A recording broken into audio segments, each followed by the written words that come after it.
agak maju ya, supaya nggak sesak. Ya. Saudara kasih di dalam nama Tuhan Yesus Kristus, Salam Aleichem Bishem Hamashiach.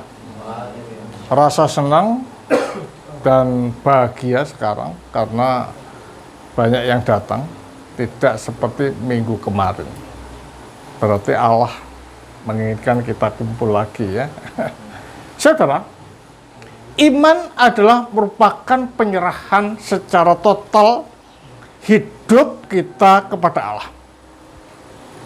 Tanpa perlu bertanya kemana Allah akan membawa kita. Kemana Allah akan menuntun kita. Kemana Allah itu akan membawa kita. Tentu saja, kalau kita menyerahkan hidup secara total kepada Allah, Allah akan membawa kita kepada jalan-jalannya. Lah, jalan Allah itu apa? Tentu saja jalan Allah menuju pada kesucian, menuju pada kemurnian, dan menuju pada hidup itu sendiri. Karena apa yang diciptakan oleh Allah itu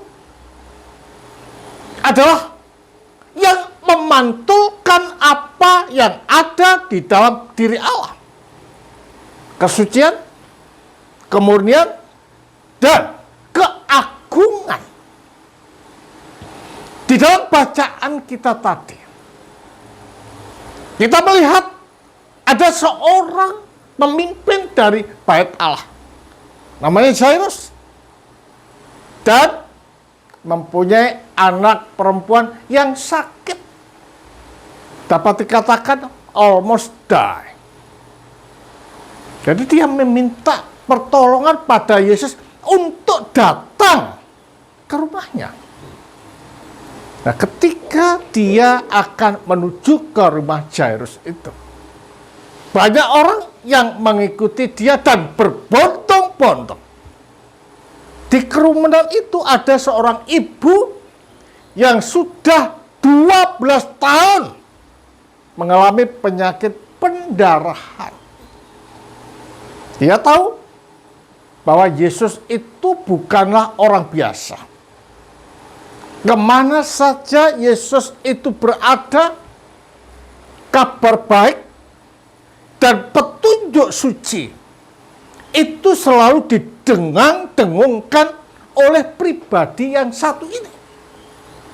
Mujizat ditampakkan, kata bijak diutarakan, sikap manis dipaparkan. Sehingga dengan demikian, seorang ibu ini percaya dengan sungguh menjamah jubahnya. Ada keyakinan bahwa akan sembuh. Ternyata apa yang menjadi keyakinannya itu membawa rahmat sehingga dia sembuh. Menunjuk pada artian bahwa iman yang sesungguhnya adalah iman yang bergerak, iman yang maju, dan bukan iman yang statis. Nah, ini menunjukkan ada apa yang dinamakan dengan sinergia. Jadi iman di sini bukan hanya di rumah berpikir tanpa bergerak. Tetapi iman ini perlu gerakan dari dalam kalbu kita untuk menyambut siapa yang kita imani, siapa yang kita percayai, siapa yang kita taruh harapan kita. Dasar inilah yang menjadikan orang perempuan ini sembuh. Dan Yesus mengatakan, siapa yang menjamah jubahku? Karena ada aura, kuasa, energi yang keluar dari dalam diriku. Gak ada yang mengaku ini ada orang banyak, Tuhan. Semua berjubel untuk mendekat denganmu. tetapi ada yang menjamah jubah-jubahku. Perempuan itu mengaku, aku Tuhan. Jadi kalau demikian jelas bahwa kekuasaan Allah melalui Yesus ini nyata. Terjadi di dalam kehidupan manusia siapa saja yang menaruh harapan kepadanya. Menaruh dan menjamah jubah-jubahnya ini. Menunjuk pada artian bahwa perempuan ini bisa menata kalbu yang terdalam. Karena apa? Karena untuk bergerak ini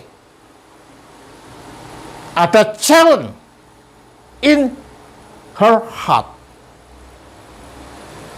Jadi ada tantangan di dalam hatinya. Ku jamah atau tidak? Ku sentuh atau tidak? Tetapi iman ini memberikan kekuatan yang lebih sehingga dia menyentuh jubah Yesus. Kekuatan yang ada di dalam kalbu inilah yang menjadikan energi yang ada di dalam Yesus keluar dan menjamah sakit penyakit yang ada di dalam diri perempuan ini.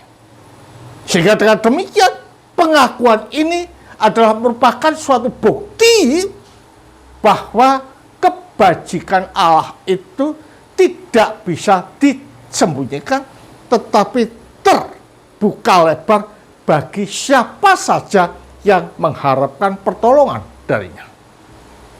Dilanjutkan ya, setelah itu ada pembantu daripada penguasa daripada ibadah tadi mengatakan, anakmu sudah mati. Jangan merepotkan Yesus, jangan merepotkan Tuhan. Tetapi apa yang dikatakan Yesus? Anakmu tidak mati. Dia melanjutkan. Dan orang Potifar ini adalah yakin, Jairus yakin bahwa anaknya ini bisa sembuh sebagaimana yang dia inginkan di dalam hidup dan kehidupannya.